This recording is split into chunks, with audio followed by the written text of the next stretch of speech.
5 seconds. Start.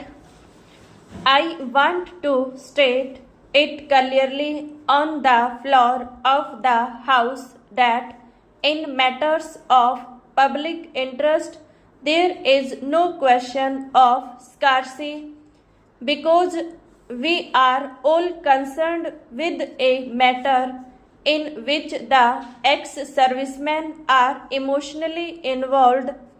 May I state that from the meeting we had with the Prime Minister in the presence of the Defence Minister, we clearly understood and we were given the assurance that the benefits that will accrue to the ex-servicemen will not be less than what the National Front government had agreed to give them.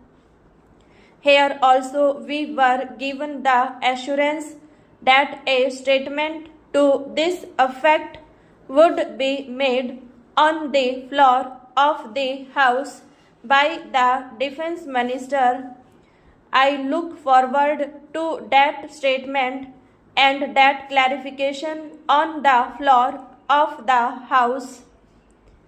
I want to make it clear on behalf of the Janata Dal that unless this clarification is coming forth very clearly and categorically that the benefits to the ex-servicemen will not be less than what had already been decided, it will not be possible for the Janata Dal to further get into any commitment or any other proposal of this nature because this is the minimum assurance that we look forward to on the floor of the House.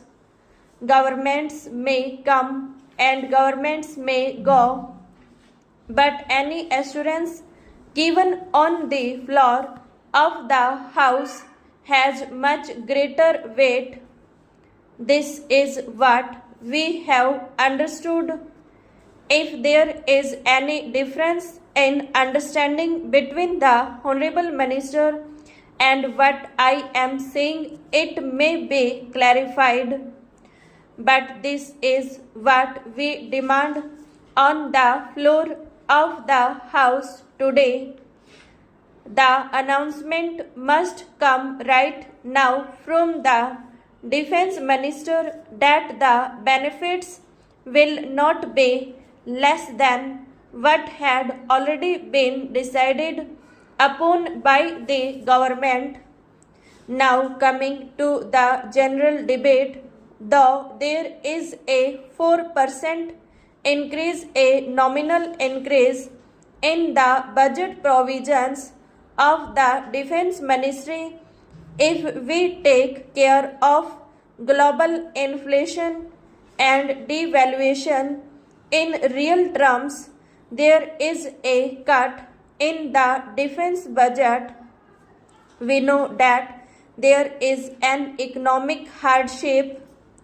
We are in difficult times, but import too of real cut in real terms should be fully understood. It is necessary that a holistic view is needed when it comes to the defense and security, and we cannot take only a fiscal approach to it. Security is not merely a matter of the Defence Ministry because of international environment, foreign policy, economic situation, various social forces in the country, any elements of alienation that may be taking place in any part of the country, drugs and their connection with terrorism.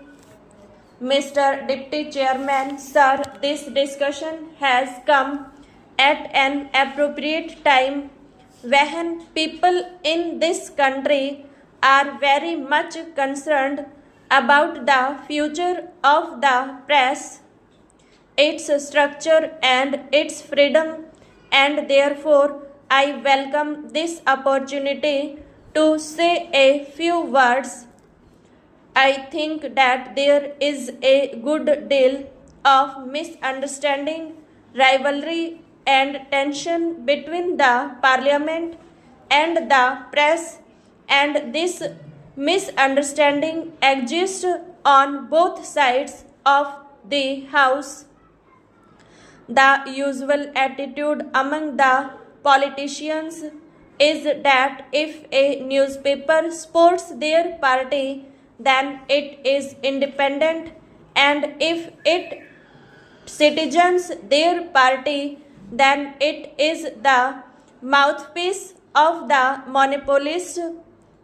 Well, sir, it is not as simple as that. We all know that malpractices parties when they have been no power, for instance the DMK, the CPM, all these parties have harassed newspapers when they have been in power.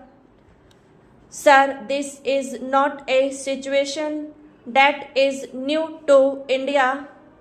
It exists in all democratic countries. To some extent, it is inevitable, and we have to live with it.